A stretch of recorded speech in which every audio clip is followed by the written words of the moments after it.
Hey, how's it going, everyone? My name is Derek Afasi. I'm the owner of Afasi Financial Group and RetireSharp.com. Today's topic I want to get over to you guys talking about rolling over your 401k to a new employer.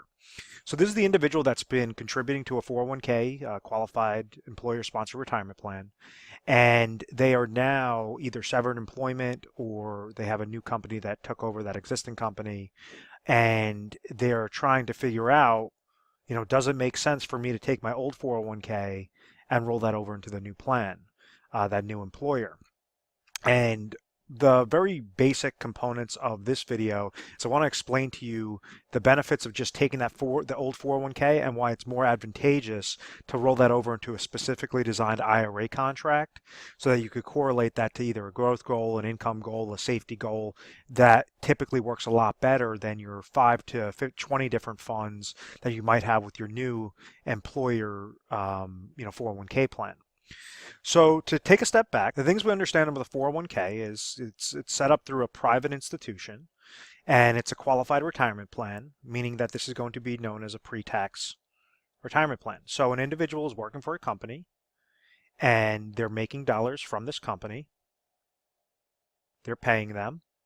This company says, okay, listen, we're going to cover your health insurance, we're going to cover your ancillary benefits, different things, and then also we're going to give you an offer to take a portion of your salary, what we're paying you, that you could then take that portion or a percentage of your salary and place it into a type of retirement bucket, a retirement account known as a 401k.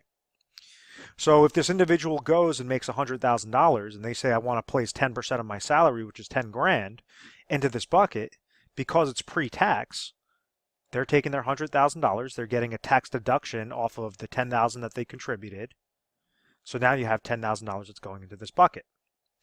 So what determines whether or not this bucket is going to be growing at the end of that day, at the end of the year, is obviously the combination between the contributions that are being placed into this bucket and then also what the percentage rate that is tied to this bucket is going to come back as. So if this percentage rate is positive, well, then you're going to see the growth from the contributions and the growth from the gains are obviously going to have a larger bucket. If this percentage rate is negative, well, it didn't matter how much money you place into this account. If you have a minus 50% from this percentage rate, well, then it's as if that bucket got cut in half. You're going to have a smaller bucket at the end of the day, at the end of the year. So the way that this percentage rate works is it's tied to different investments. So you have, dependent upon your 401k plan, is going to have a mixture of stocks, bonds, mutual funds are going to be the most common types of plans in there. You might see little things like passive strategies, such as like a target date fund that says, if you're going to be retiring in the year 2040, it's going to be more aggressive in the beginning years. And then as, year 2020 comes around, it's going to be more conservative. Year 2030 comes around, it's going to be more conservative, meaning more bonds than stocks. And then when it comes time to 2040, it's going to be almost 100% into a conservative type fund as opposed to the more aggressive in those earlier years. So the bigger picture is how the heck, if I'm placing dollars aside into a retirement account, how the heck do I grow this money? And how do I pick the correct mutual funds in there? And my whole concept behind this is with 401k plans, it's an employer-sponsored retirement plan. They're not going and saying, okay, we're going to give you 3,000 different options. We're not going to give you hundreds of different options to choose from. We're going to make this very simple, and we're going to give you about 5 to 20 different mutual fund options to choose from that you could say, okay, based upon my risk tolerance, I could use target date funds, I could use conservative, I could use aggressive portfolios, depending upon what your plan administrator is, and try to really pick the best ones to give you the best chance to have a positive interest credit. The downside to this is they're going to have limited funding options between those 5 to 20, which is obviously going to be a lot less than if you use an individual retirement account that would have thousands of combinations of different options that you could choose.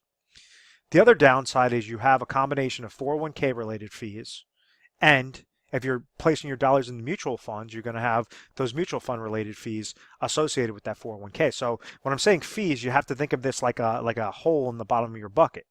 That fee always has to be paid each and every year. So if your account doesn't gain anything, well, you're still paying that fee that you could have a negative into your account, even though there was just a sideways growth into the market, a sideways growth into your funds. If these were high quality mutual funds that were doing fantastic related to their benchmark index, then I would recommend say, okay, well, that's, the fee is justified.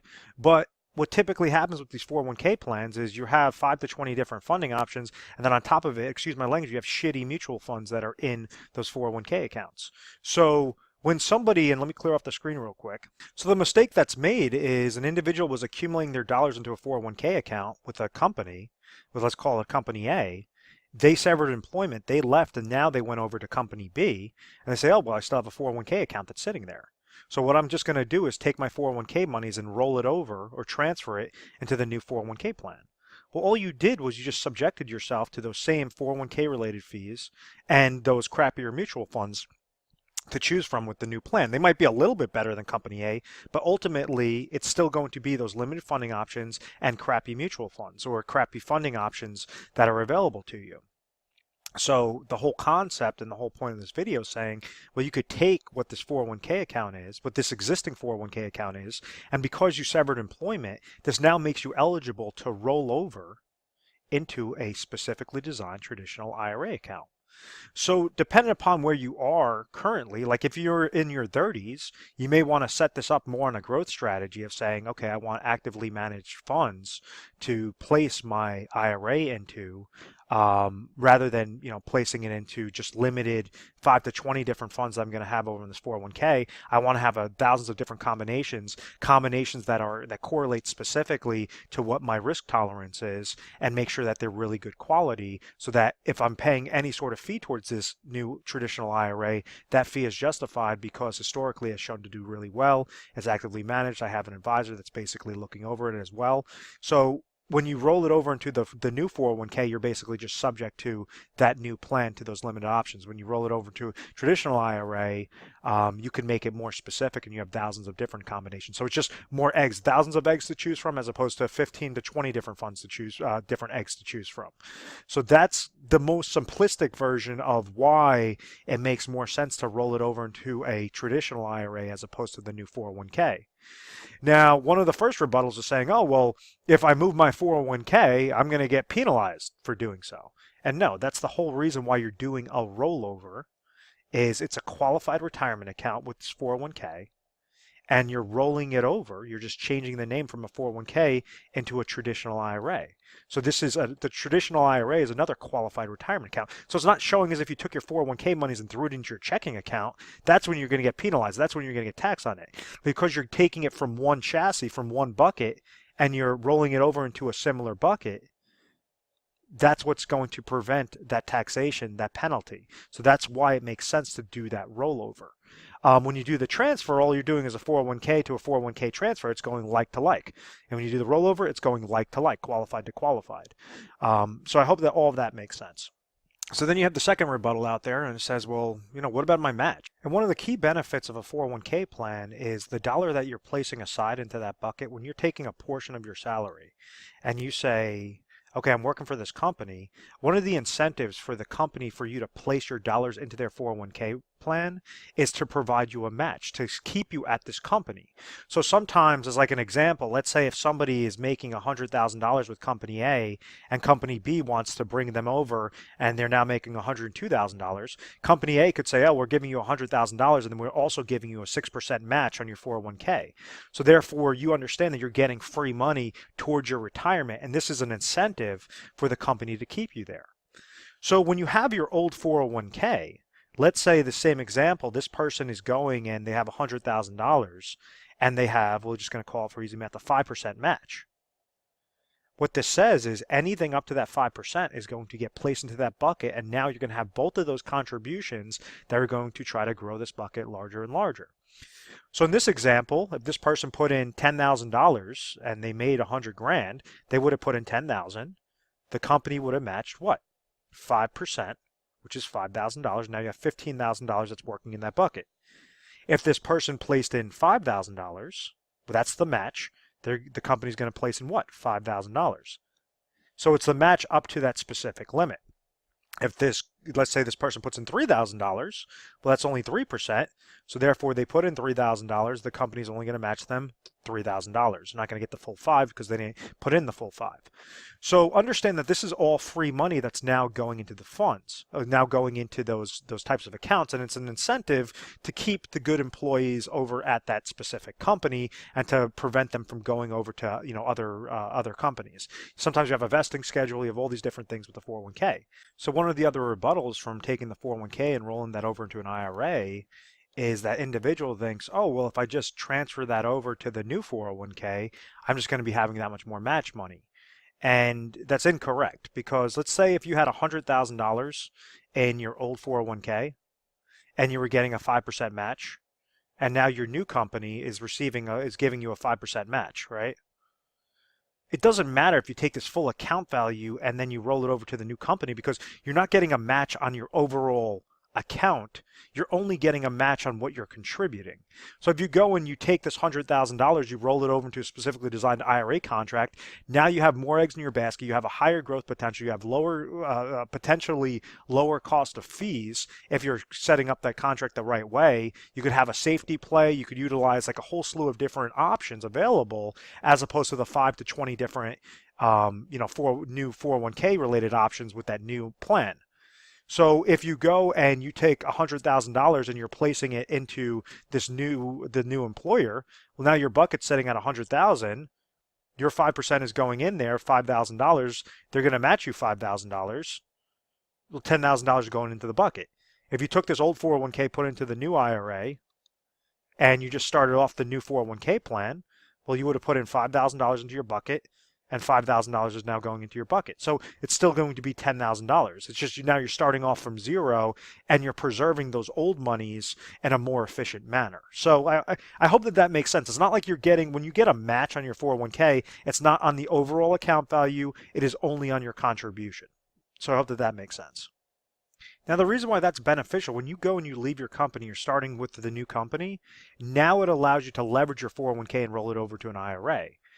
You're not allowed to just randomly say, okay, well, I'm in my 30s, I'm in my 40s, let me go and take my 401k and roll that over into an IRA just because I feel like doing so. You have to play by the rules of that 401k plan. The rules of that 401k plan say, well, you could have a qualifying event, such as a termination of employment, that will allow you to then roll that money over into an IRA. And that's why 9 times out of 10, an individual should be going and rolling those monies over into a new IRA contract. Now, the benefits behind it kind of correlate to the benefits of an overall financial plan. With financial planning, you want to make sure that 3 avenues are always covered. Typically, these 401k monies are going to be meant for retirement income later on. So when it comes to retirement planning, you want to make sure that you have guaranteed income sources. You could leverage that through the form of a specifically designed IRA contract. You want to make sure that your money, that you have emergency funds, if you ever come to an oh my gosh moment, that you could always pull from a specific account. You could set that up with a specifically designed IRA contract. And then also that last one is you want to have inflationary protection. As the cost of goods and services are increasing, you want to make sure that your account is being most efficient, most effective on a growth strategy. You could set up a specifically designed IRA contract for that. That's not saying that there's like a one size fits all. Okay, IRA that's doing all those different things, you want to splice them up specifically to be most efficient. So you could have 5 different IRA contracts from the same $300,000 old 401k rollover to make sure that they're all doing a specific process, a specific leveraging component, so that it makes the most sense to do so. Then that's where we come in, is we try to help you guys out, figure out what your goals are, where you're at currently.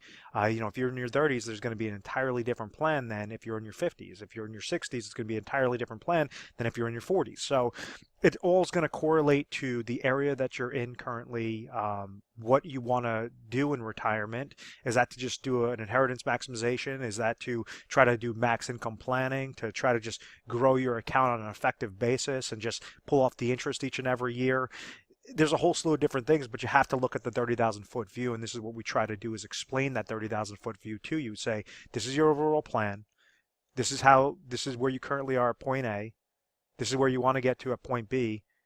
What you're doing might get you there successfully, or it might not. If it's not, then these are some different gaps in your plan, And this is how we suffice those gaps to make sure it's like a perfect puzzle piece that's going to be set up with all these different layers. They're going to fit in properly. So you're going to have pure confidence in retirement. We're A+ rated on the Better Business Bureau. We've always had very good reviews. We've never had any complaints. It's because of our methodical process. At any point in time, make sure to please feel free to subscribe to our YouTube channel, Retire Sharp, so you have access to the most updated videos. I hope you found value in this video. When calling over to our agency, we're available 24 hours a day, 7 days a week. And you would speak to an assistant, tell them, say you saw a video online, you want to speak to a specialist, and they'll make sure to transfer you over properly. But thank you so much, guys, and I hope you enjoyed, and I'll talk to you soon.